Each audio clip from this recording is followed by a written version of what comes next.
So with Friday Night SmackDown behind us, Friday Night SmackDown SummerSlam behind us, after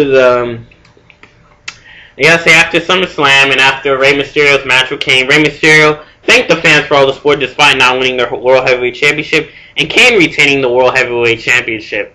And then Rey Mysterio found out it was Kane who did it. Kane finally steps up and admit he did vegetate the Undertaker. I'm going to talk about that. It happened later tonight. But it turned out Rey Mysterio makes a powerful address on it was Kane who did it, not him, and then he really thanks the fans for all the support. And then abruptly, Alberto Del Rio comes out and makes his debut officially in the Titantron and in the ring. We all know he's going to debut as a heel and a very egotistical guy with a rich suit and everything. And it was weird he wore a scarf and everything. So he kept teasing Rey Mysterio about him being a midget and about him being the best and bigger and better.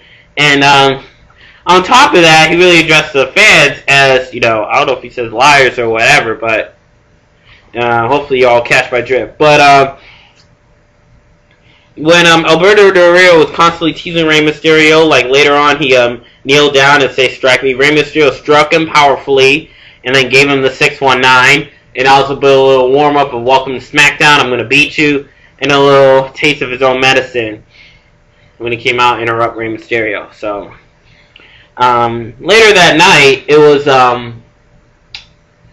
was Straight Edge Society against Big Show and Kelly, or should I say Smelly Kelly.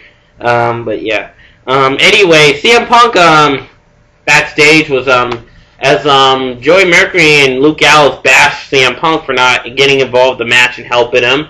CM Punk looked in his playbook of the Nexus and saying, "Oh, he's going to do the same thing he did with what the Nexus did, which was what Wade Barrett did." He said, "If you guys lose, you are out of the Straight Edge Society."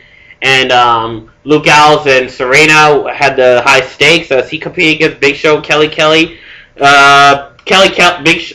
Show had I wanted the Straight Edge Society to win because I wanted them to exist a bit, because it's like, if the Straight Edge Society dissolves, especially without their hairs, what's going to be next? So Serena did nail her finishing move later on the match as Luke Gallows was getting beat up by the Big Show. Serena nailed her powerful finishing move. I thought it was go to sleep, but it was a gut buster to the knee, and Serena pulls the victory, and they still survive in the Straight Edge Society. So a little bit after that,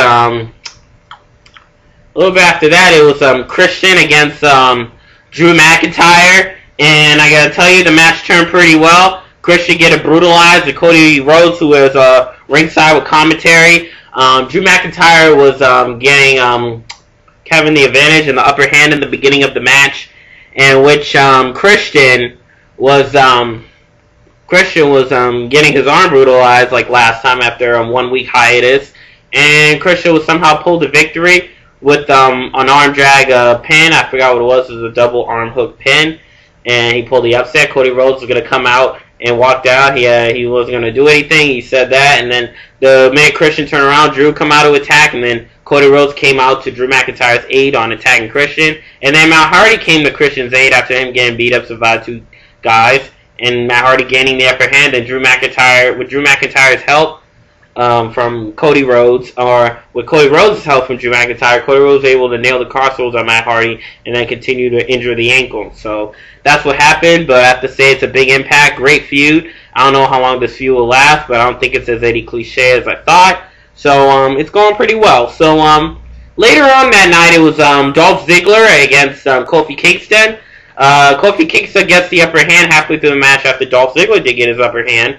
And then Dolph Ziggler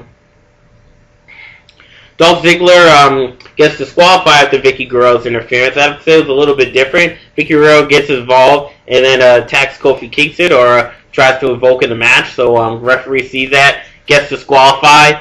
And turns out Kofi Kingston gets angry, and then he tries to round and chase Kofi Kingston, but then gets blocked by Vicky. Kofi Kingston tries to go, Vicky goes the other way. Vicky tries to go, they goes the other way. Vicky Guerrero is screaming and freaking out.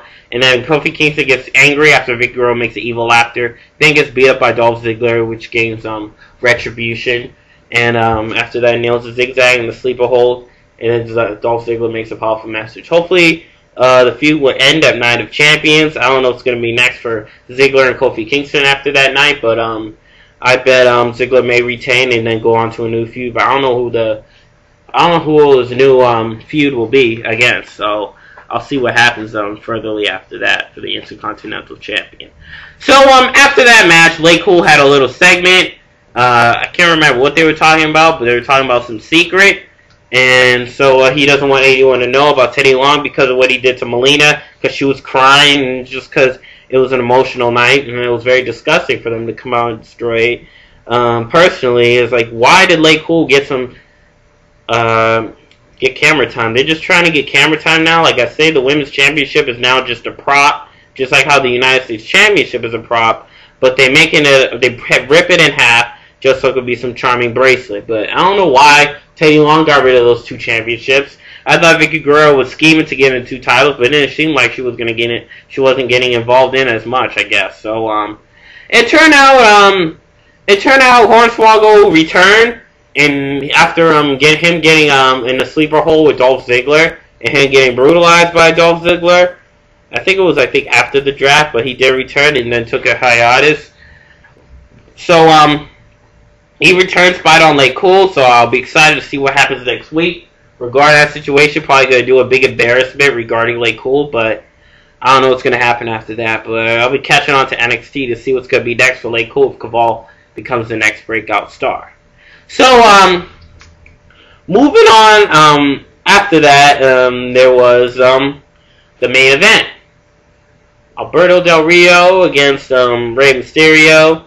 And I got to tell you, this match turned out pretty well and turned out pretty great. I kind of liked the match when Alberto Del Rio got his personal ring announcer. That's one thing we didn't expect of that guy. And Rey Mysterio, well, Alberto Del Rio came out of the car. So he drove the car, not JBL having a limo driver. But before that, it was Kane addressing The Undertaker. Kane addressing the WWE Universe on why he attacked The Undertaker. And it turned out Kane was very proud of what he did. It was one of the most brilliant victories. I don't know why he had that. He already buried alive The Undertaker when he was the American Bad A, or Big Evil. And now he became the Dead Man. And I don't know why he vegetated The Undertaker. And it's like, he already had his vengeance. But I think he got beat at WrestleMania. So I think that was his vengeance. And then they reunited as the Brothers of Destruction when Kane turned face. A couple of years later, a couple of years after that WrestleMania 20 match. So, I don't know what the Night of Champions would be like. I have to say I'm pretty interested on this whole Kane Undertaker thing. I thought I would be pretty pissed off if it was Kane who did it and it's just the same cliche match. But with the World Heavyweight title thrown in there, it's going to be pretty interesting to see with Kane and the Undertaker striving to see who's the bigger, best Brother of Destruction. Anyway, Jack Swagger was complaining about his loss to MVP and him not being World Heavyweight Champion and his father being chokeslammed. And it turned out he was speaking to Rhoda Mendes, who was working out and having music in his ears, and then he bragged and confronted MVP. But I'll see their match, and I don't know if they're going to have a match at Night of Champions, but we'll see. Anyway, to continue with me, Alberto Del Rio, Rey Mysterio. That match turned out pretty well. Rey Mysterio did pull out an impact. Alberto Del Rio put out great.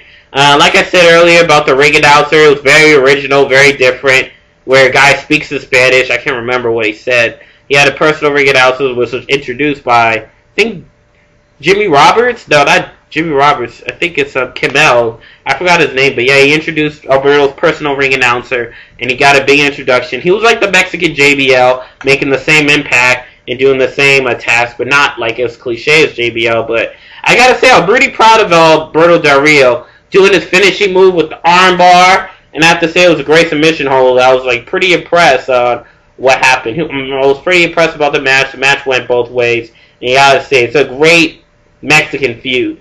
Alberto Del Rio is probably the next JBL based on how he addresses the universe and stuff. But I have to say Rey Mysterio is doing pretty well.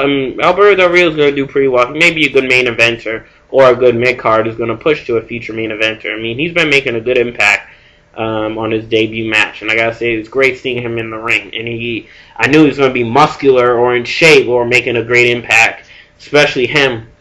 I don't know if he's an entrepreneur, a Mexican entrepreneur, but he has a great car and stuff. But the match went pretty well. SmackDown went good. went pretty well. Kane and Undertaker's feud is going to be a lot different with the World Heavyweight title in there, so it's going to be a bigger feud, more different, probably reaching out to new, younger WWE Universe, and it's not as cliche as it would, just a ordinary standard match. I got to say, it's going to be pretty well Night of Champions. Ziggler and Kofi Kingston with the feud to end. It's been going pretty well, but I don't know who Ziggler's next opponent is when he defends the Intercontinental Champion. So it's for Dog Colleagues. Hope you have a great day. Enjoy yourself, man. Peace.